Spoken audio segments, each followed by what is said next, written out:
AITAH. My mum gave my sister $40K and tried to keep it a secret from me. To give you a better understanding of our family dynamics, let me paint a clearer picture of our background. I'm the eldest among 4 siblings, followed by my sister Sally, who's just a couple of years younger at 32, and then there are the twins, both 20 years old. Growing up, we never had an abundance of money. Our parents worked tirelessly to make ends meet. Dad would juggle between 2 to 3 jobs daily, and Mom would often work night shifts. This meant that we didn't get to spend much time with them during the week. Given our parents' busy schedules, a lot of responsibility fell on my shoulders from a young age. I found myself stepping into a caretaker role, helping to raise my siblings and taking charge of household chores. At just 16, I started working as a waitress to contribute to our family's finances. Alongside my job, I juggled schoolwork, household tasks, and even took care of our pets. While my dad always acknowledged and appreciated my efforts, my mom seemed to have a different perspective. She had a soft spot for Sally, often seeing her as the favored child who could do no wrong. Despite this, I carried on, doing my best to support and care for my family. Despite the differences in our lifestyles, Sally and I have always had a close bond, even though she sometimes struggles with navigating the complexities of the real world. Now, let's jump to the current chapter of our lives. Throughout my 20s, my husband and I worked tirelessly, saving every penny we could. Our joint efforts were focused on securing a stable financial future. On the other hand, Sally and her husband often found themselves grappling with financial challenges. It became a recurring theme for my mum to ask me for financial help on Sally's behalf. Whenever Sally and I went out together, it was almost expected that I would pick up the tab for dinners and drinks. Interestingly, despite Sally being a lawyer and earning a higher income than me, her spending habits led her into debt. When my husband and I achieved the milestone of buying our first home at the age of 30, I could sense a subtle envy from Sally, although she never openly admitted it. However, to everyone's surprise, Sally and her husband made a bold move last year by purchasing a new townhouse in a sought-after neighborhood. At Sally's housewarming party, I happened to overhear her husband mentioning that they wouldn't have been able to purchase the new townhouse without some significant financial help from my mom. Intrigued and somewhat taken aback, I approached him to clarify. He disclosed that my mom had generously contributed $40,000 towards their house deposit. This revelation left me stunned, especially since my mom had never offered me any financial assistance of that magnitude. Rather than confronting Sally or my mom right away, I decided to discuss the matter with my husband first. We weighed our feelings and concerns over the situation for several months before I felt ready to broach the subject with Sally. During one of our dinner catch-ups, I noticed Sally's card was declined when it came time to pay the bill. Without hesitation, I covered the cost. When she casually mentioned her financial struggles, I couldn't hold back any longer. I found myself questioning her decision to dine at such an upscale restaurant when she clearly couldn't afford it, given her recent financial disclosures. Caught up in the intensity of our argument, I couldn't hold back and revealed that my mom had financially backed Sally's new townhouse. With tears in her eyes, Sally confessed that the money was indeed a gift from Mom. It came from an inheritance left after our grandmother's passing, and there was a clear stipulation from Mom to keep this information from me and our brothers. I felt a mix of emotions from hurt to disbelief.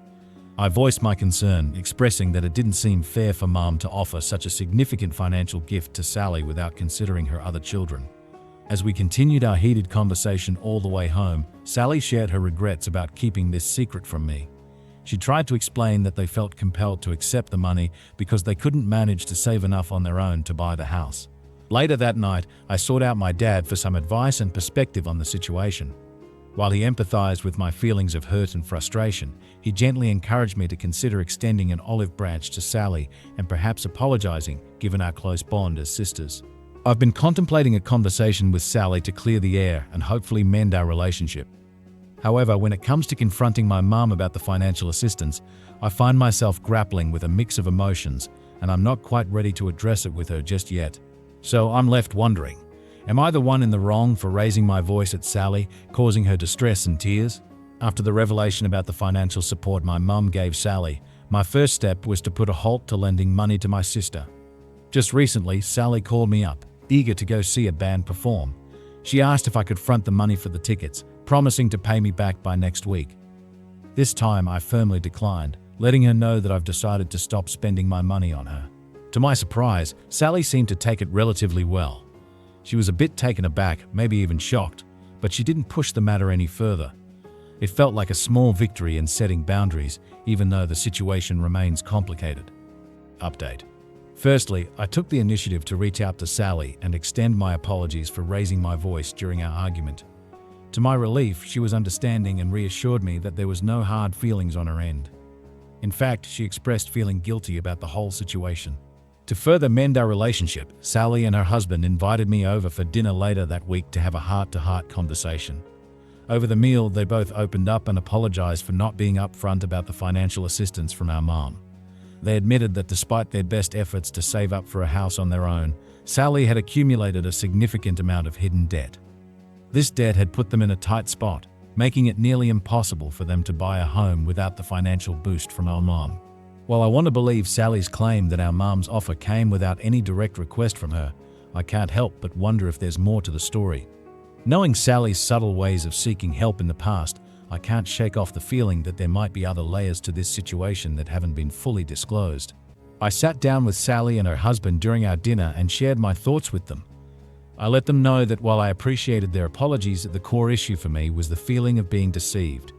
The fact that I found out about the financial assistance by accident made me wonder if they had any intention of being transparent with me at all. I stressed how crucial trust is in any relationship, especially between siblings. Trust forms the foundation of our bond, and when it's compromised, it can leave lasting effects. I wanted them to understand that it wasn't just about the money or the house. It was about honesty and openness in our relationship. Continuing our conversation, I felt it was important to address another aspect that was bothering me. I inquired whether our two brothers were aware of the financial assistance from our mom. To my surprise, Sally confirmed they had no idea about it. I encouraged Sally to come clean with our brothers and share the same information she had shared with me. She took my advice and spoke to them about the situation. Understandably, both of our brothers were upset and felt left out of the loop. Their primary source of frustration seemed to be directed towards our mom, questioning her decision and seeking more clarity on the matter. Sally relayed the same details to our brothers that she had shared with me, trying her best to explain the circumstances and the reasons behind the secrecy.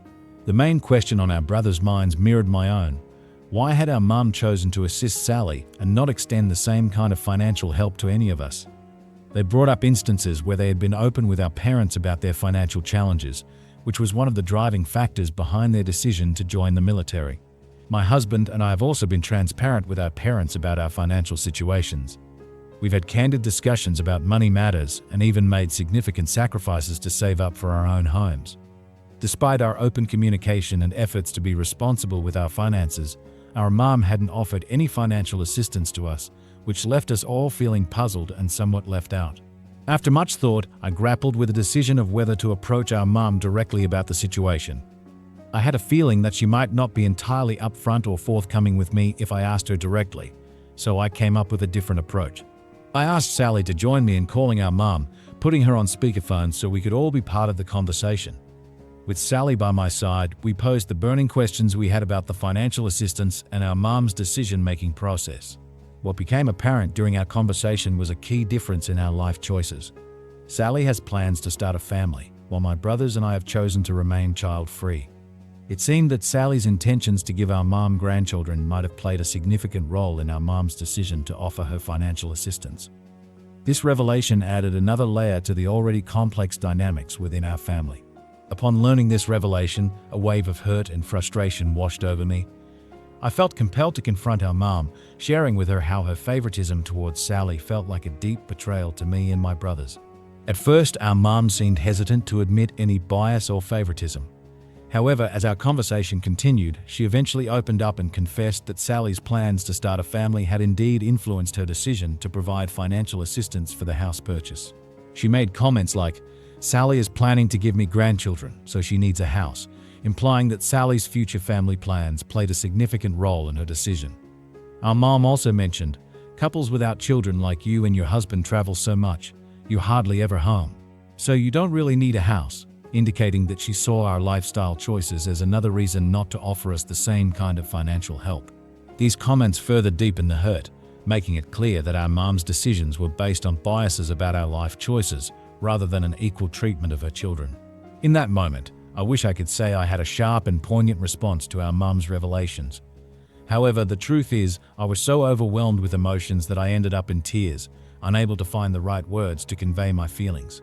After the intense conversation with our mom, I felt the need to confide in my brothers and share all the details with them. They too felt that the situation was deeply unfair and couldn't believe how our mom's favoritism was being influenced by such personal choices. Interestingly, during our discussion, my youngest brother revealed that his girlfriend is 2 weeks pregnant.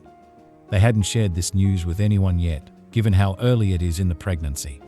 Now, considering our mom's favoritism and the clear biases shown towards those planning families, they're contemplating keeping the news from our mom for the time being. The next day, Sally paid me a visit, hoping to discuss the situation further and perhaps find some resolution. However, I found myself emotionally drained and reluctant to delve deeper into the topic. I've come to accept that pushing for more explanations or confronting our mom further may not bring the comfort or clarity I'm seeking. I've found my answer, even if it's not the one I had hoped for. I did make one thing clear to Sally during her visit. I won't be the one paying for our outings anymore. If we decide to dine out or do anything that involves spending money, it's her turn to pick up the tab or host us for a home-cooked meal at her place. As for our mom, our relationship has been strained for quite some time due to various issues, and this recent revelation has only added to that strain. I've been contemplating whether it might be best to cut ties with her altogether. It's a tough decision to make, but for now, both my husband and I have decided to block her on all communication channels as a way to create some distance and protect our emotional well-being.